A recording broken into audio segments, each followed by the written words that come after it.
Well, Ioane, I hope the latter, or was it the last thing you said is true?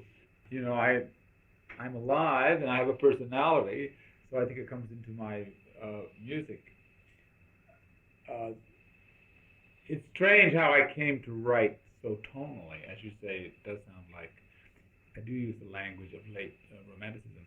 I began my musical career as a pianist. So when I was in my, but at a late age, when I was 12 years old, and by the time I was 16, I was playing recitals and with orchestras.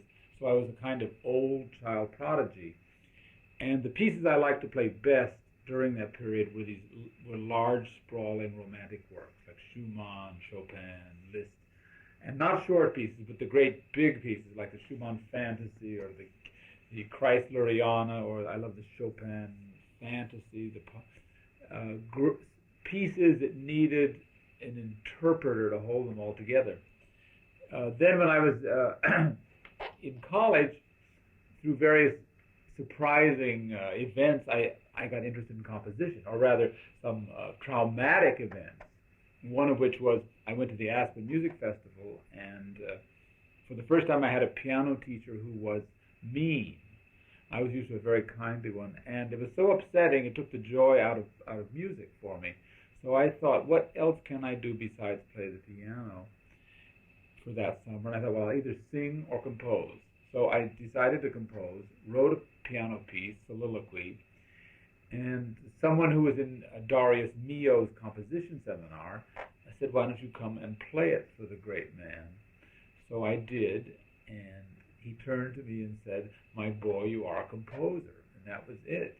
And I was just thrilled out of the blue to have such a famous composer say that to me. And so I went back to my senior year at the University of California, in Berkeley, California, and enrolled in the composition program. And from that moment on, I wanted to compose. At that time, the music that was prevalent was atonality, and it was very exciting. And I got very interested in atonality and wrote a number of pieces, as you know, that are almost atonal. I never really went a whole hog, but they certainly are dissonant and not in a key. Strangely enough, I had played a lot of Schoenberg in my teens, because my piano teacher, Bernhard Abramovich, had come over from Europe and played all of it himself. And actually what he did was give me the pieces he didn't want to play. And I would play often on the Composers Forum in San Francisco. And I played, in fact, on my debut when I was 17, I played the Schoenberg Opus 23 piano pieces. So to me it was just normal, and my involvement with dissonant music was natural. So I did that. It's hard for someone to imagine who didn't grow up in it how exciting dissonance was at that time. The whole idea of Schoenberg and breaking tonality was really, you felt like a real, at the forefront, the cutting edge of music. But then interestingly, after a number of years, I felt enormously drawn to the Alice in Wonderland books of Lewis Carroll. I don't know why, really. They were not read to me as a child. But what I think was happening was that the atonal, dissonant way of composing was coming to an end in me, and also the anguished world that went with that kind of music. And Lewis Carroll represented something completely different in that it was full of wit and whimsy. It was funny. It was the opposite of angst. And I got involved in that, and really without thinking about it, very unselfconsciously, to portray the different emotions in the Carroll stories, I started to use tonal chords and unusual instruments. If you were to ask me what was the first tonal thing you ever wrote, I would say it was in the first Alice piece of an Alice symphony, a movement of which is the Lobster Quadrille. And to represent Wonderland, I wanted to use a concertante group of instruments that were in no way symphonic. So I chose 2 saxophones, a mandolin, a banjo, and an accordion. I didn't know how to play any of them. So particularly the accordion was a mystery. So I went to an accordion studio and learned to play it a little bit. And what was odd about the accordion is that on one hand is a keyboard, which is normal.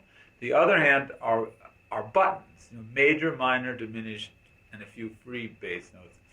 So it was really in an effort to use the accordion idiomatically that I decided to use these chord buttons. So in a way, I tricked myself into using tonal major minor chords. In that one piece, L'Arbre Quadrille, I used a kind of bitonal thing where you'd hear the major minor chords but against another key, so it kind of kept it dissonant still. But little by little, it was really the sentiment, these differing sentiments of the story, the warm, the whimsy, the humor, that gradually had me go towards tonal chords.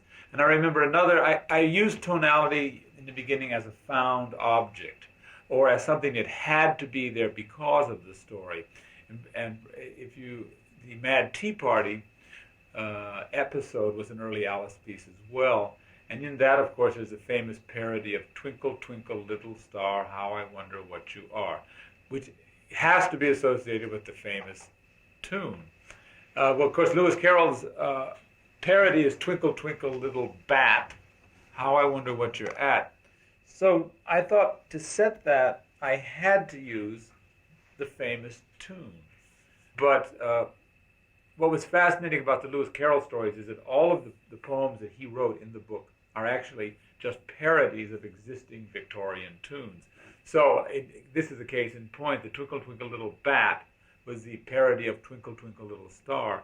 So I, in this scene called Vintage Alice, set the two of them. So having set Twinkle, Twinkle, Little Star with that famous tune, which is of course tonal, I'd introduce tonality. And I used another tonal object, and that was because the whole scene is enacted in front of the Queen of Hearts. I felt I needed a musical representation of her. So I hit upon the idea of using God Save the Queen, the famous, tune. So that was another tonal block that I felt was essential to the story, to the scene. So there were two tonal elements that I was using because it seemed like it would make the story, the Mad Tea Party, come alive. Yet the whole context was still not really functional tonality. There would be a dissonant world and these things would come and go. So I'd already gradually been introducing tonality without really thinking much about it. It was just the stories. Finally, I got to a piece called Final Alice, which was my most elaborate. It was written for the bicentennial of the U.S. And the added feature which I was interested in portraying besides the stories was the real-life adventure or the real-life sentiment of Lewis Carroll for Alice Pleasance Liddell. And he had great affection for her. No one knows quite the boundaries of that. But he certainly wrote all the stories for her. And some of the nonsense poems in the last chapters of the book, which I used for Final Alice, are actually parodies of Victorian poems which speak of the love of a man for a girl named Alice. So in a way, Lewis Carroll, by having the nonsense poem, is hiding but indicating at the same time his real feeling for this Alice. So I set the nonsense poems and the love poems of Lewis Carroll in this same piece, Final Alice. So when it came to portraying the love element, I really felt the tonality was the only way to go. So I began to set long stretches just in D major. And so lots of the piece really is suddenly functionally tonal. And halfway through composing the piece, I had a sort of musical nervous breakdown because I thought, this is crazy. My colleagues will think I'm nuts to be doing this. I really was just terrified that it was insanity to be writing tonally. And the difference being functional tonality, where a whole section had a tonic, a dominant, and lived or died just the way music of the past did. But I had to retreat to my instincts, which said, you are as excited now with tonality as you were with atonality. So it feels as valid and as real. So I just continued and forgot about this thing, and so the piece came out, and there are, and it was surprisingly when it was done, it was a big shock. People, it was very polarizing. People either loved it or hated it. And but I had, in a sense, found a foothold with tonality that was mine, and in a way was a little bit accidental, since I really was going after a portrayal of a story and of a mood and reaching for any means that would do that. When I look back on it now, this very lush tonality connects up with, as I said in the beginning, my early piano playing days and all of those romantic pieces I played. I think there's a real connection, because those earliest experiences were very formative for me and were my first passion.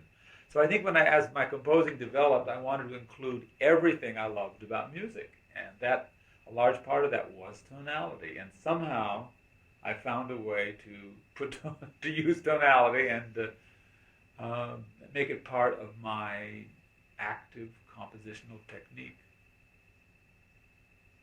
I wrote this in around 1974, 75. The only person who had been composing tonally was George Rochberg, I'd say.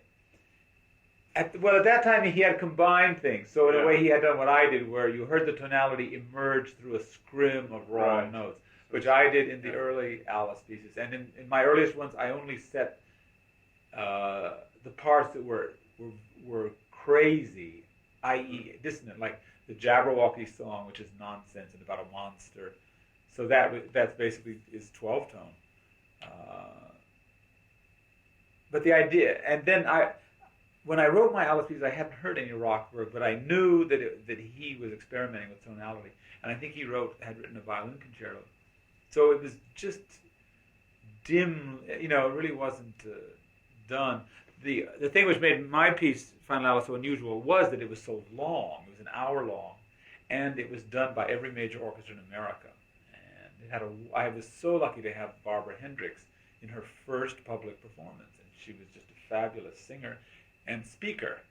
And since Final Alice is really like a little opera, or not so little opera, but an opera in the concert hall.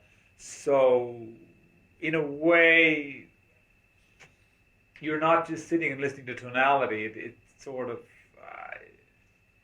and also Final Alice, there is a mixture of sections that are very tonal and then sections that are very dissonant. Because again, in the story, there's the love interest, and then there's the wild forces of Alice growing larger, which is always an atonal thing in my use, and Wonderland being shattered. So it goes back and forth between dissonance and tonal. And after Final Alice, I wanted to write a piece that was entirely tonal, because that I hadn't done. So I wrote In Memory of a Summer Day, which was another hour-long piece, and that is totally tonal. And from that time on, I've been totally tonal. At least in my mind, it can be very dissonant, but I feel very comfortable with tonality. I don't. I think you asked me the question: do I try to update the harmonic practices of the late 19th century? No. I feel like I like to serve, if I don't have a text to set, some feeling, musical feeling that I want to come alive. It simply is natural for me to be tonal. I don't feel any self-consciousness about it. The question of is it derivative it's an interesting one. When I write my tonality, I'm somehow very sensitive to the freshness of the progressions. But that means something to me, I don't know. But when it does, because it is tonality and there's so much that's been written, that it's easy to slip into something. But when I do feel myself slipping into a unfresh progression, it's just like a horrible feeling. And I feel that I'm very, very sensitive to that, though not self-conscious about it.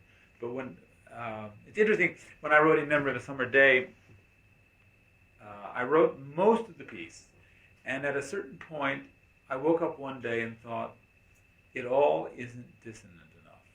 I just had this thought. And so I had a chord called, that was sort of a very, it was an E7 chord. Yeah, I know the chord of rapture. Rapture and regret. Well, at that time, it was only the chord of rapture. It didn't have the F natural. And when I had this feeling about, I needed more dissonance, I added an F natural to that chord. And when I did that, I realized, to my horror, that the whole dissonance level of the hour-long piece had to be raised. You know, I've never done this to a piece. And I went through it, and somehow my ear changed and just wanted more dissonance. It was making a more complex, making all the chords more complex, and because this one very seminal chord in the piece had been enhanced, the level had gone up in dissonance, and I didn't mean to do it right away, but I would then as soon as I had that chord, that rapture and regret chord more dissonant, then suddenly the chords before it seemed a little flat. So I had to do something to them to raise the level. And then after it, and little by little, like a spreading cancer, I rewrote the whole piece in terms of its dissonance level. And that was a very bizarre experience. Not everything, but I became extremely sensitive to the dissonance level, somehow on top of the tonality. And I think it was a response to your question about, do you worry about derivatives? My mind doesn't.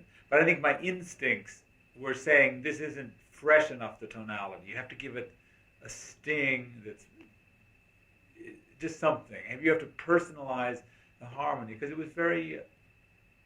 When I think about it with my brain, in quotes, I think, how can I write tonally and not just sound like everybody else? But I never do it with my brain. It's always an instinctual response, you know. And occasionally a progression will come quite simply, and I will, adding sometimes contrapuntal voices, it will become progressively more dissonant. It's interesting, though, at the same time that I write tonally and write progressions, I'm never aware of what the progression is. You know, I don't analyze, I don't know what the chord is. I just, I do it completely by ear. And, I've gotten quite good at playing a chord progression or a chord and knowing whether the chord is wrong, one note is wrong, or two or three. I have a sense of what it is. Like the chord is basically right, but the color of the chord is wrong. Like it should have an 11th, or it shouldn't have an 11th, or it should only have a 9th, or there should be a note that is really dissonant. And it's interesting playing with dissonant level against a real tonal framework, which is a different kind of composing than atonal composing completely. Because if you add too much dissonance level, you lose the functional tonal relation. But if it's too little, it's flat. So it's kind of if you write atonally, it's that whole long range thing, which a tonal, which functional tonality gives you, where the dominant tonic relation is really important over a long period, remains in my music. But sometimes I have to, I'll do anything to keep a progression fresh, whatever is required. And sometimes I'll just add all these dissonant notes and not know why. And then perhaps analyze it later and see that there was a certain sense to it. The ear is my best guide. What I do, I compose through an elaborate free association process. That is, I start with a notebook and I write down anything. Often I'll get a tune for a piece and I'll write it down. When I started to write Final Alice or what followed it in Remember the Summer Day, I thought I was writing a 5-minute encore piece because this melody came to me in each case and I wrote it down and I liked it. I thought, and it was short, and the poems themselves are only a couple verses. It's not as though they suggest an hour-long piece. I mean, da-dee, da-dee, da-dee, da-da. That was the first thing that came to me in Final Alice, and it's a little poem. And I thought, oh, great, a lovely little song. I wrote it down, but I was so excited about it that I started to write variations on it. And I thought, well, I don't know how this will fit into my 5-minute song. Then I thought, well, maybe I'll set the text right before the little song, so it's kind of set up. So then I kind of wrote music to talk against, and then a little afterwards. And little by little, it expanded, so I set the entire chapter. And the composition process thing is that So once I had the tune, I would write, first of all, variations on it. Then I would do other things on it. And the important thing for me, though, was to never judge what I was doing or where it went. I simply freely associated with the tune I had written. And each day I'd just start anywhere. After I had about 3 or 4 books of just these improvisations, free associations, I started to see a pattern. And I started to see a shape that could emerge, a musical shape. And then once I could see that musical shape, I would go back to the story and see if there was a dramatic aspect of the story that could be wedded to the musical thing, so that they would seem to be the same thing.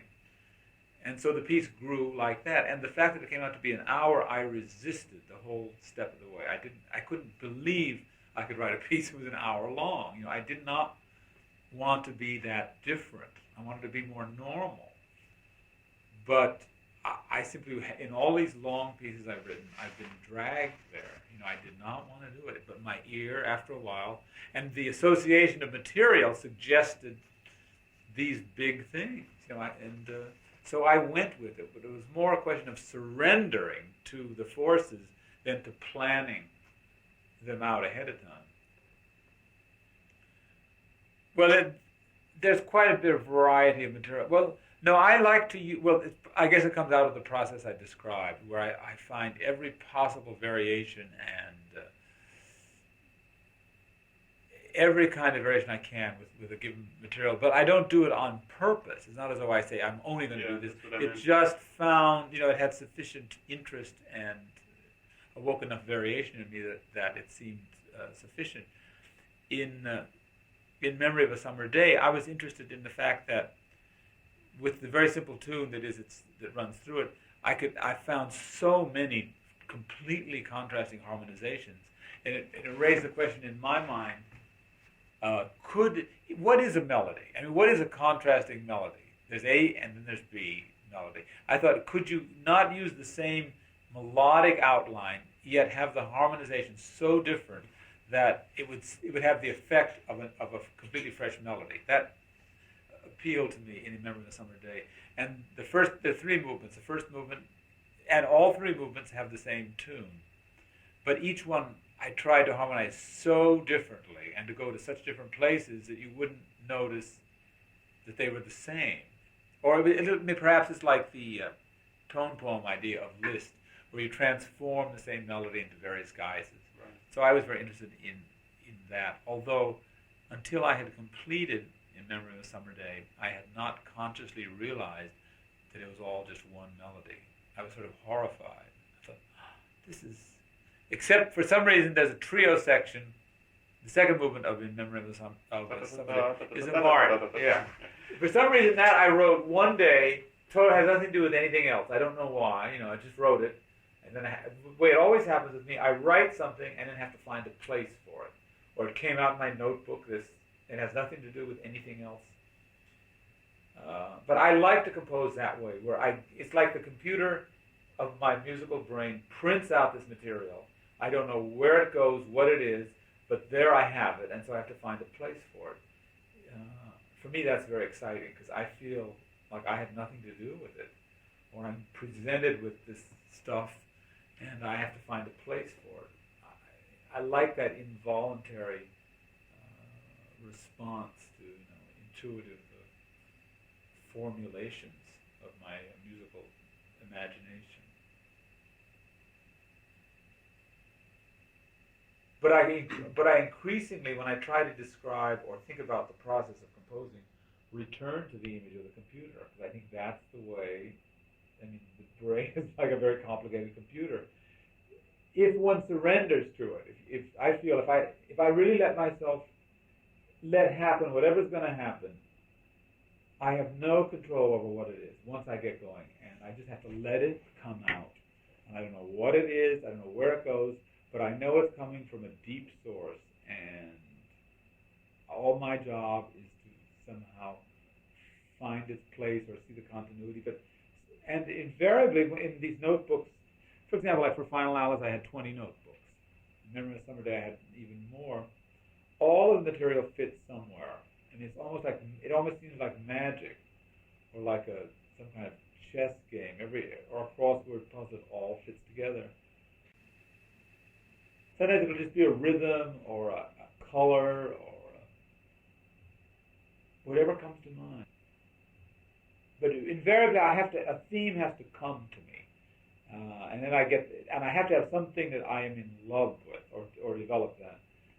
In fact, for the piece I'm writing now, Dum Dee Tweedle, which I've been writing for 3 years and turning into an opera, I was working on something else, and one night I dreamed the first melody of it, and that was I've only done that twice in my life. But where did these things come from? I just suddenly dreamed something that I actually woke up and remembered enough of it. Then I went and worked on it at the piano and made it real. But a lot of times I dream about music. When I wake up, there's nothing there. I'm sure you've had that. You dream of this wonderful music, but it's gone. But only twice has something stuck. And when I wrote it down and started to work on it, then I really felt that excitement, and I knew this was going to be, a large piece, since that's what happened in the past. It's strange how I feel I'm, dragged to write these weird compositions, and I don't really know why. And sometimes I wish it would leave me alone. I want to write something normal. I have a completely idiosyncratic oeuvre. There are no concertos, no symphonies. Most of my music is settings of Lewis Carroll, different chapters made into separate pieces. And occasionally I write a piece without a Carroll.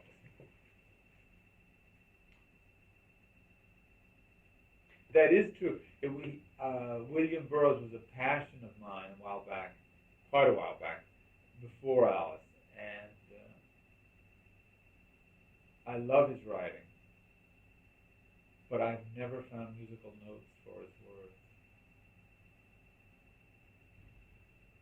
So, I've not yet gone that way.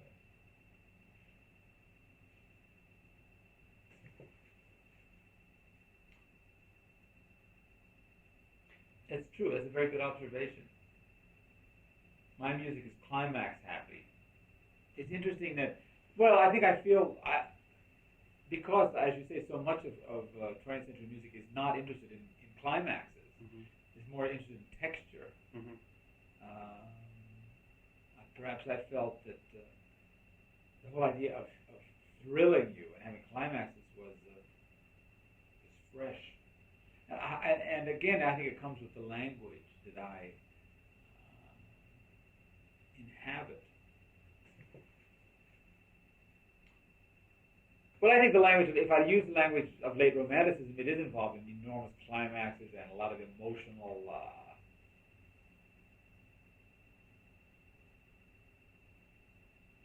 I think it comes with that. I think that's the natural... I don't know why I'm so climax happy.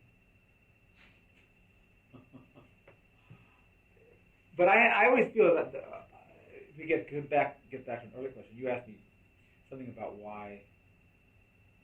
how is it I can make tonality fresh, or seem to be fresh, or put my personality into it. Yeah. And I think there's another aspect to my tonality which doesn't show, but I think gives it a quality of being off while still being tonal. And the offness is perceived as kind of maybe fresh, or not at all like the 19th century. And that is I developed a technique in the Joyce pieces, in the atonal pieces, of additive things, and all the atonal devices of backwards, forwards, upside down. And I like to do that with music, and also I like rhythms that are additive. 1, 1, 2, 1, 2, 3, 1, 1, 2, 3. That kind of mechanical backwards and forwards. I became very involved in palindromes, the form where, like the word madam, M-A, then a center D, then A-M, going backwards. I did a lot of that in the Joyce songs. And Lewis Carroll, of course, was very interested in word games and that kind of thing, too. So in a lot of these pieces, I do use these more esoteric techniques that are more associated with serialism in the tonal things. So you'll have rhythms that are not... A lot of my rhythms have an oddness that is additive rather than simply 19th every rhythm. And you'll have these, and I'll have lots of cross rhythms that would not have happened back then. And also some of the chord progressions, I will use, 1, 2, 3, 4, 5 different chords, and 1, 2, 3, 4, 1, 2, 3, 1, 2, 1. So it's a kind of mechanistic 20th century use of earlier things. So there's, and I don't, I've never thought about it really much before your question, but I think I use that. That's my technique of freshening the palette. So you don't really notice. You hear the chord that's familiar, and that blots out what underneath is actually making it seem a little bit unsettled and a little bit fresh, hopefully. I don't know why I feel so comfortable in tonality, because it should be so dead. But I think some of these other techniques, which I put together, though they're not meant to be seen, I think they do have quite a powerful underground effect, much the way harmonic rhythm, affects a progression in tonal music. And so I'm very sensitive to harmonic rhythm. The underground things that you never notice unless you really make a point of it. The things you're not meant to see, going into the basement and looking at the wiring, rather than at the gorgeous ballroom.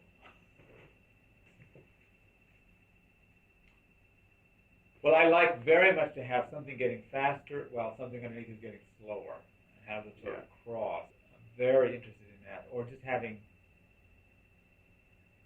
I love the idea of opposing the verticalness of chords. If you're tonal, it's supposed to make sense vertically.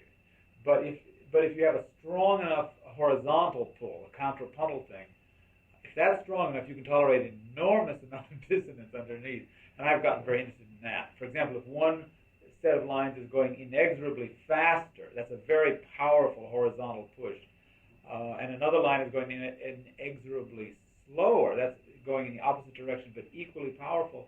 You can have almost total dissonance in the middle. I mean, if you were to hear it vertically, but you don't hear it vertically because of the two powerful horizontals. And this I've seen in Mozart too. It's very interesting. Or would you play Mahler lines on the piano of the symphonies? They're so dissonant. So when lines make sense on their own, they can be enormously dissonant. And also, strangely enough, in the orchestra, dissonance vanishes. It's really a very annoying thing that when you play the lines on the piano, you hear the dissonance because the color is the same.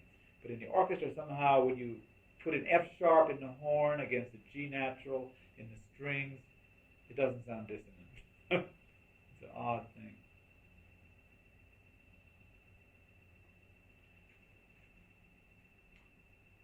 I learned to orchestrate the hard way. Well, I certainly was not interested in the orchestrating when I began to compose, since I was a pianist. I wrote for myself. But somehow I received a commission to write an orchestral piece. I had never taken orchestration, so I wrote it. And I came from writing for just chamber music. And my experience before I wrote an orchestral piece was writing just chamber music. That is, a few instruments playing together.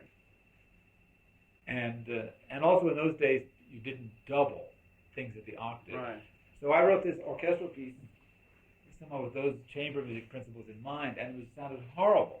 It was just a disaster. But I liked the music. Somehow the music... So I rewrote the entire thing after having heard it and got another performance, and it still sounded horrible. It just wasn't what was in my... It wasn't right. I didn't know what was in my head, but it didn't work. And finally I wrote it a third time, and I somehow realized the principle that when you write for orchestra, you've got 100 people sitting there, and you somehow should use them all. And the idea also of using octaves. You could write octaves. I had never written an octave in my life. They were taboo. But anyway, I realized with the orchestra. So when that opened up to me, the doubling principle, then the third version of the piece sounded right. Then I had gotten the point of orchestration. So I learned to orchestrate completely the hard way, just by doing it and having it sound terrible.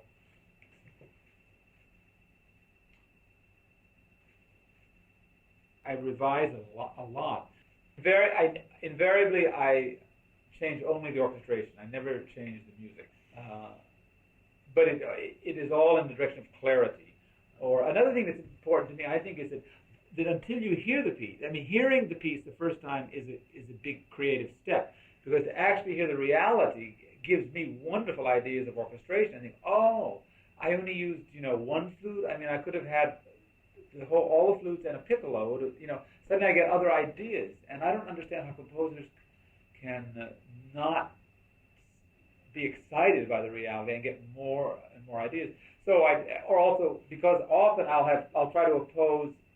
You only learn to orchestrate the music you write. Like I wouldn't know how to orchestrate anybody else, but often in my music I want to have three different things be opposing but clear, and sometimes I won't get that right. And because the enormous inequality of the orchestra, the brass can drown out everything. The woodwinds are weak in one way and the strings are weak in another way.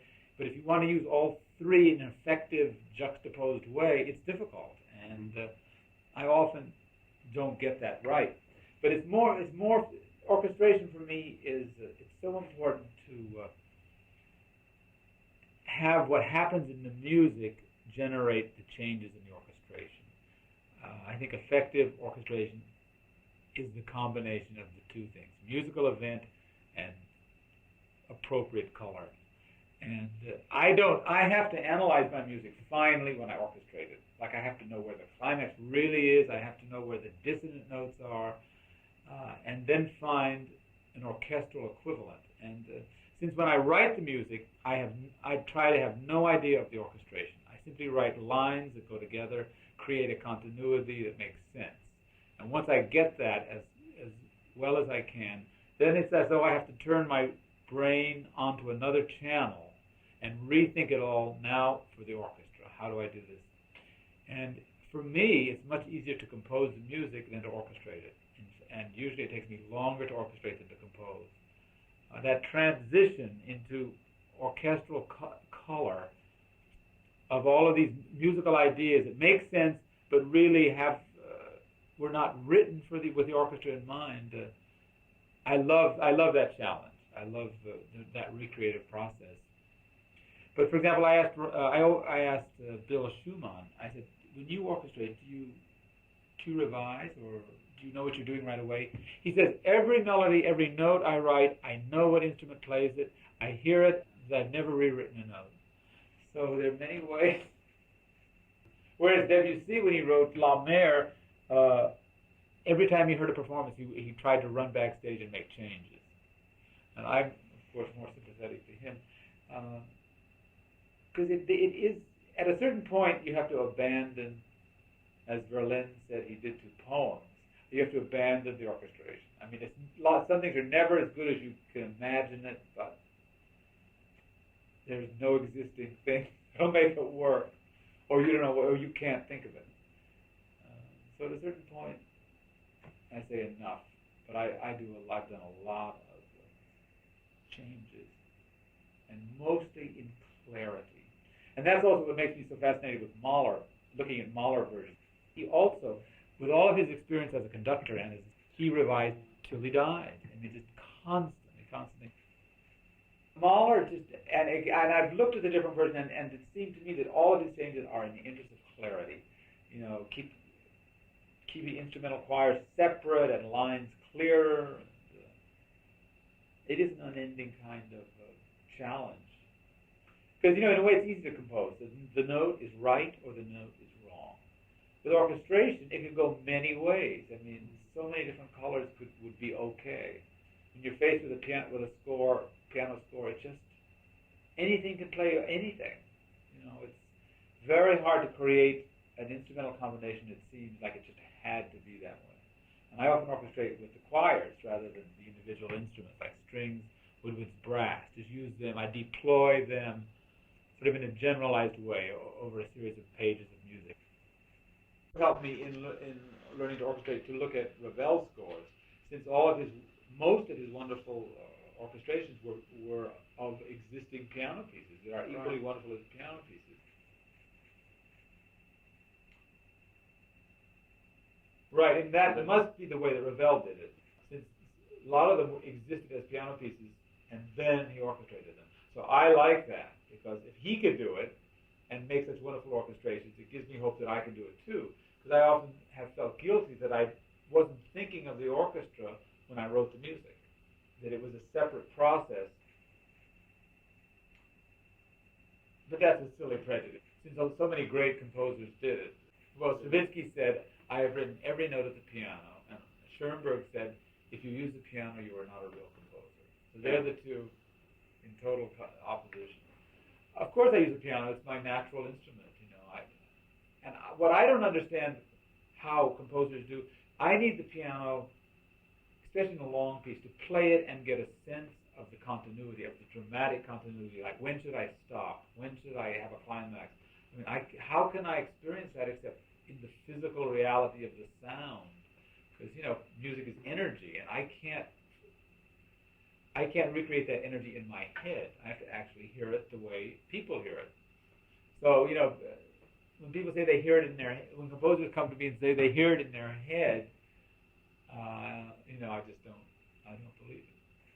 Although there are notable exceptions, like Beethoven, who as he got deaf, got more sure of the whole formal shape of a piece. It was just, but of course he had all those years as a performer and improviser, so he was an enormously skilled performer of music, and he had a sense of what it felt like to feel a shape. Because a form is something you feel. You know, it's not something intellectual. That which is a terrible. You know, a lot of what goes on in school is, I think, very harmful to a young composer. At least for me, the assumption that somehow form is intellectual and you plan it ahead and you fill it out. You know, as I've probably suggested in what I said, form for me completely comes out of the ideas, is a surprise, is something I'm not aware of until it's already been created, which is a little bit the way I think sonata form came to be.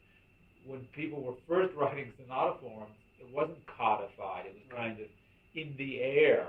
It was a response to similar material throughout Europe. And I think as the 19th century progressed, the sonata form decayed as it became more and more ritualized.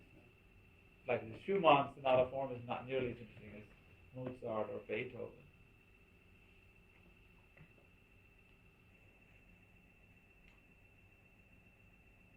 And it's somehow my intuitive emotional response to the moment, where perhaps I don't know where to go.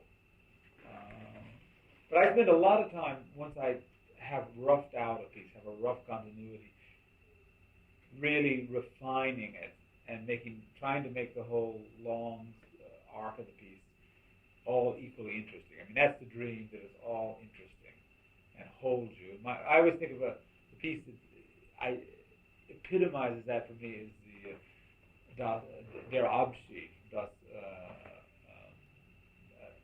Knaben, what is it?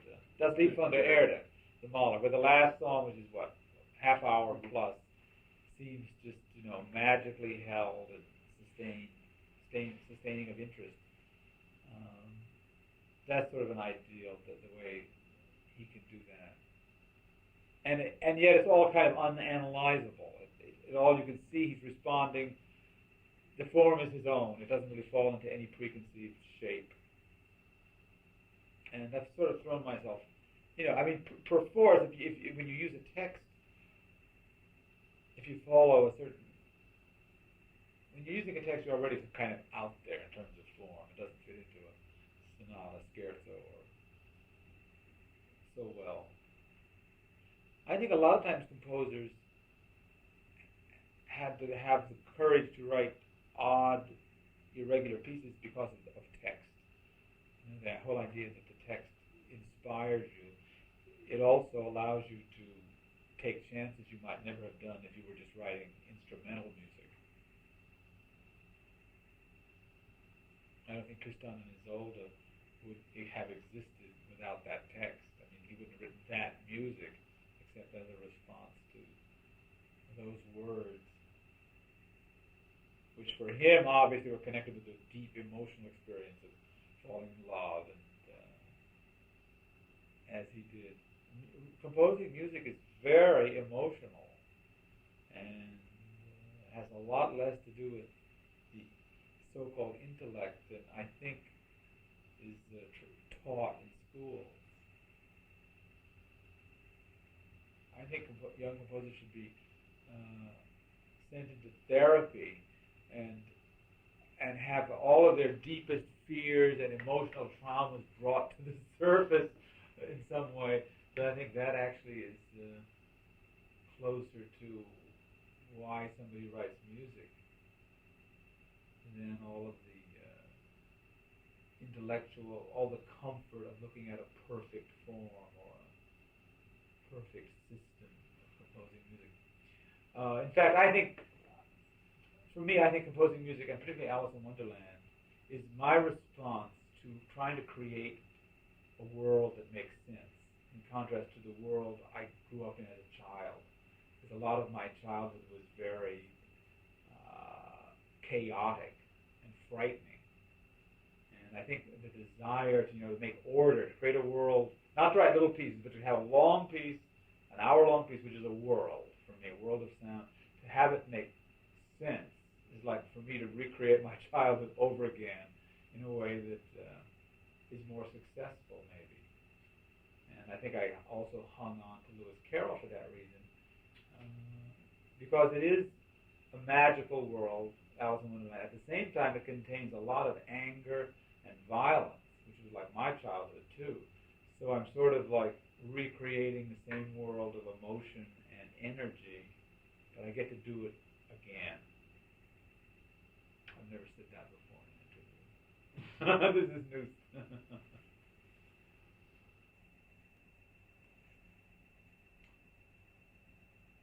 I learned most from my non-composer teachers, because for me it was my most intimate musical connection was with my piano teachers, Bernhard Abramovich and the wonderful composer pianist named Robert Helps, Helps. And I learned Bernhard Abramovich had a wonderful feeling for form. I mean, he could project form when he played, and I sort of and when I played, he taught me how to do it too. So I really got a physical sense of form, which, this is my piano playing days, which really helped me a lot when I came to composing, because I really had a sense of what it was like to have a form that, the tension and holding it together was a physical reality to me. Helps was wonderful because he was a pianist and a composer and very instinctual about the way he composed. I could see that he used his ear totally. He didn't know anything. He trusted his ear 100%. And I got to know him when I was going to Princeton, which was then very theoretical and very anti-intuition. And I was terrified by that because I didn't realize it, but I had a very strong intuition, and that was the way to go. But because all my schooling and all my mentors said, that implied there was another way that was more appropriate, I hung on to my piano teacher and friend Robert Helpson, and I really got me through that difficult time. My most frightening time as a composer was when I was in school, because the way I composed, the way I used my intuition when I composed was not what other people did. And I really thought there was something wrong with me.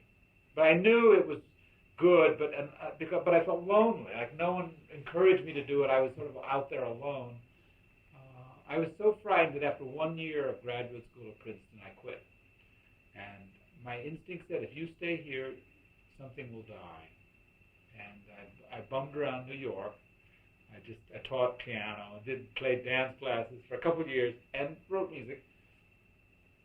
And that was a pleasure. Then I sort of got confidence. You haven't asked me a question, Ioanni, that I think it fits into some of the other things I've said. And that was when I was about 27, I had to learn how to compose over again. And that was from that. After I learned to compose over again, then I composed the way people say is me. And my first compositions were all improvised, just at the piano, improvised and written down.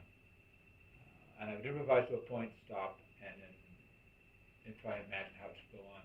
At a certain point, that just stopped. But before, right when it was stopping, I had a fellowship for 2 years. It was after I quit Princeton. And I never worked harder during those 2 years. Every day at the piano, 4 hours a day composing. And at the end of 2 years, I was writing a string quartet. I just hated the music. It made no sense to me. And I thought, if this is what composing is, I'm going to quit. I'm not going to spend my life doing this. It's crazy. It had lost its fun factor. And I thought, I've got to learn to compose so that it stays fun all the time. And that meant starting over again. And it meant not sitting at the piano and just improvising, because that always got me into this rut of writing music that made no sense to me. So I would just sit at it. I would hold a pencil, and I'll do it. I thought to myself, I'll do whatever my intuition tells me. And sometimes it wouldn't tell me anything, but I would sit there, and I would feel like I'm a crazy man. But without knowing that, I was reawakening my intuitive sense by breaking the habits of which were more connected with the sort of Protestant work ethic of you must labor each day a certain number of hours, and then you are a good person. I had to throw all that out and say I will only live by inspiration and intuition. And I would compose on buses. I would start to compose only sitting in restaurants, always in a new context which was not connected to the piano or connected to music as I knew it. And I would start to get ideas about it, and also I began then that idea of writing down anything that comes to mind in notebooks.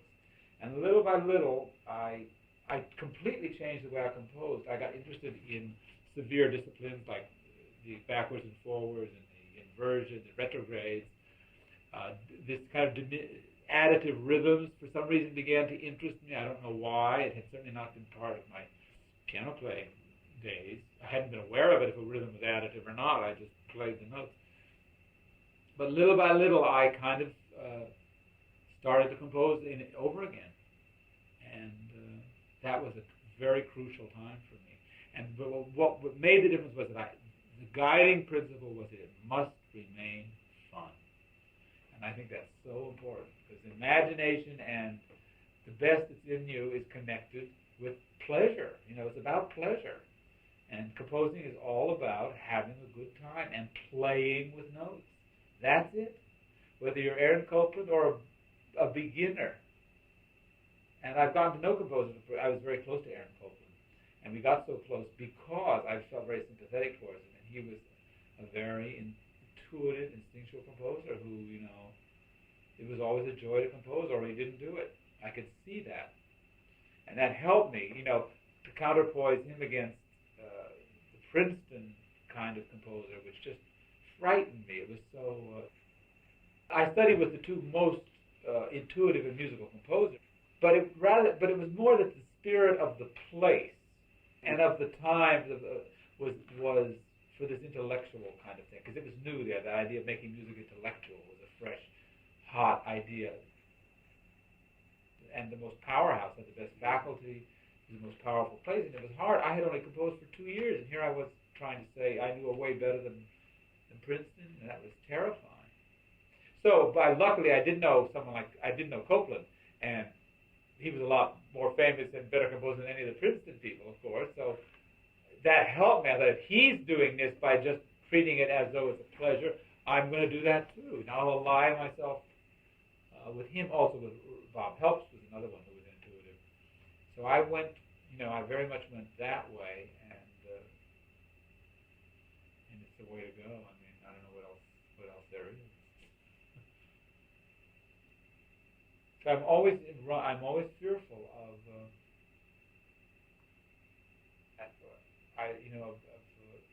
I still run scared that when I'm composing, it has to stay fun. If I feel dead, I quit. I go away, leave the piano.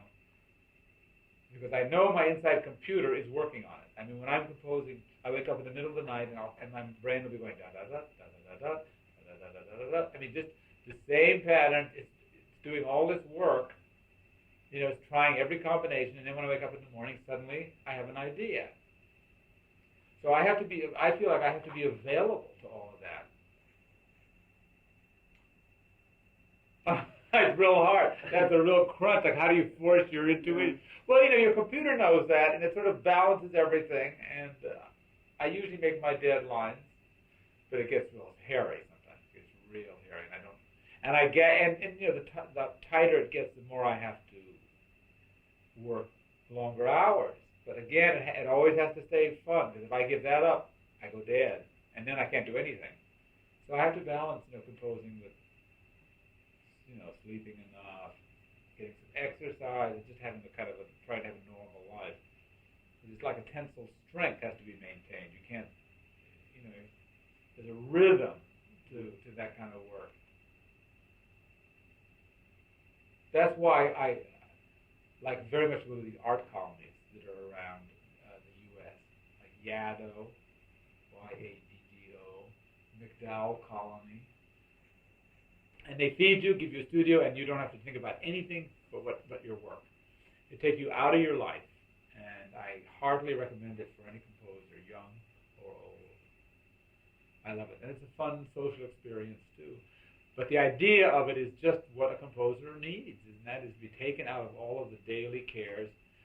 For a long time, for me, teaching was a threat to composing, because it takes energy, and it's so immediate, students' needs, and you blow all your energy teaching, and then I at least don't feel fresh, and I have to feel fresh to compose.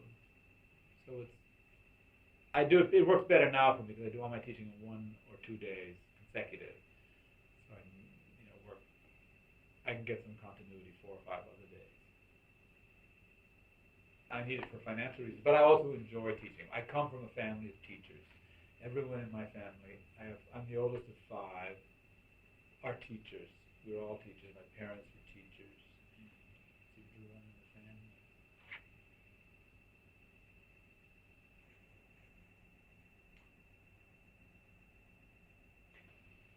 family. Right now, for the last 3 years, I've been writing Dum Dee Tweedle. It began life it has a sad beginning, as a commission for an orchestra in America, for the New York Philharmonic, but the piece came out twice as long as it was supposed to be. Well, the commission was for 40 minutes, and it's 80 minutes. They said, no way are we going to do this. So I have been recasting it. It was written originally for soprano and orchestra, a setting of the Dum Tweedle chapter from Through the Looking Glass of Lewis Carroll. So I decided to remake it into an opera. And now it's for a narrator and 4 soloists, chorus, and orchestra. So it's a kind of theater piece. It's not a normal opera, but it's about 70 minutes now. And I'm orchestrating it at the moment. It does not yet have a home, meaning a commission or a performance, but that's what I'm